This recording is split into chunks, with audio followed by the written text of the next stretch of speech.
Assalamualaikum warahmatullahi wabarakatuh. Alhamdulillah para pemirsa, jumpa lagi dengan saya Armia Idris. Dan kali ini kita akan berbicara tentang kebahagiaan. Seperti apa sih seseorang itu bisa dikatakan bahagia? Sebenarnya bahagia itu simpel saja.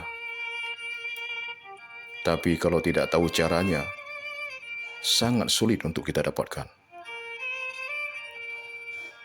Ketika jiwa kita sudah merasa tentram, lahir dan batin, itu berarti pribadi kita sudah bahagia. Setiap orang pasti ingin hidupnya bahagia.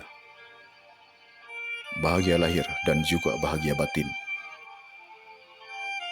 Maka, kebanyakan orang mencari kebahagiaan di sana-sini, tapi tidak pernah menemukannya. Ada orang mencari kebahagiaan itu di hotel yang berbintang. Ada juga yang mencari kebahagiaan ke tempat-tempat rekreasi, ke puncak gunung, ke tepi pantai, ke luar kota, atau ke tempat-tempat yang mahal dan indah.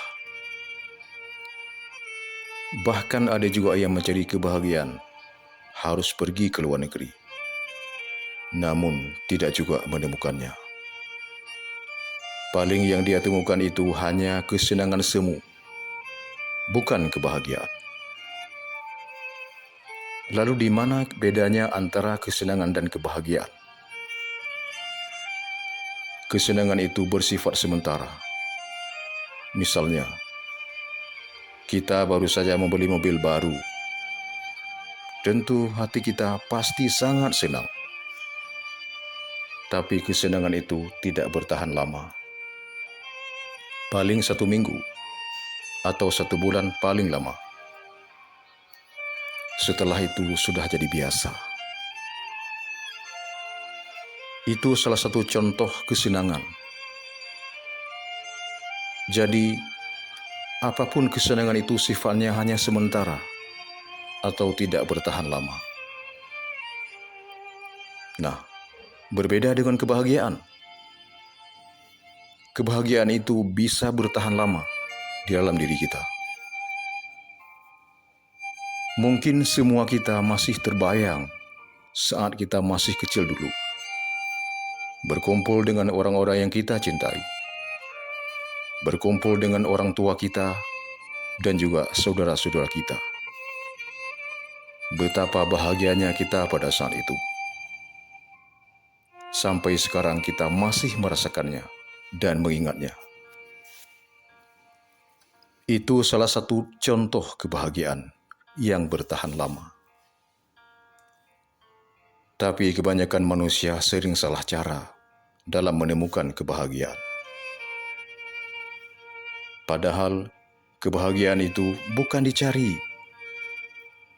Kebahagiaan itu harus diciptakan dan ada di dalam diri kita.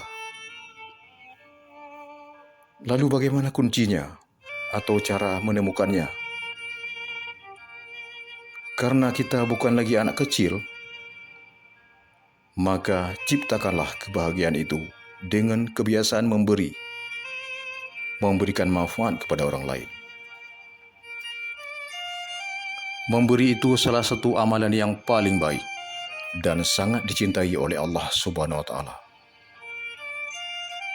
Karena itu, Rasulullah SAW mengatakan,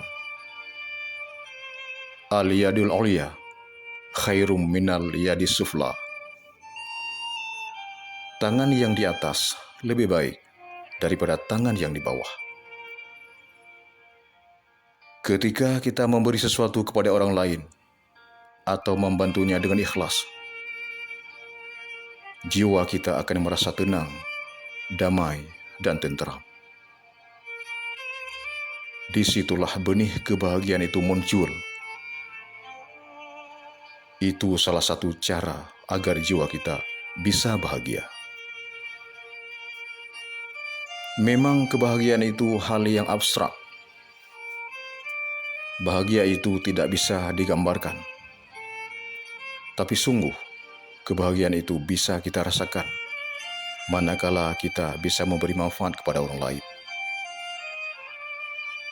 Dalam hadis yang lain, Rasulullah SAW juga bersabda, "Khairun nas anfa'uhum linnas." Sebaik-baik manusia adalah yang paling bermanfaat kepada manusia lain. Saudaraku yang berbahagia, kalau kita ingin hidup bahagia, bahagiakanlah orang lain terlebih dahulu dengan kemampuan kita masing-masing. Ketika kita membahagiakan orang lain, itu berarti kita sedang membahagiakan diri kita sendiri. Semakin banyak kita membahagiakan orang lain, maka semakin mudah pula kita menemukan kebahagiaan. Tergantung pada diri kita sendiri. Sebagaimana kata Aristoteles, happiness depends on ourselves. Kebahagiaan itu bergantung pada diri kita sendiri. Disitulah kunci kebahagiaan itu dalam hidup kita. Karena itu, jangan lagi mencari kebahagiaan kesana-sini. Temukanlah kebahagiaan itu di dalam diri kita masing-masing. Demikian, semoga tausiah singkat ini bermanfaat untuk kita semua. Assalamualaikum warahmatullahi wabarakatuh.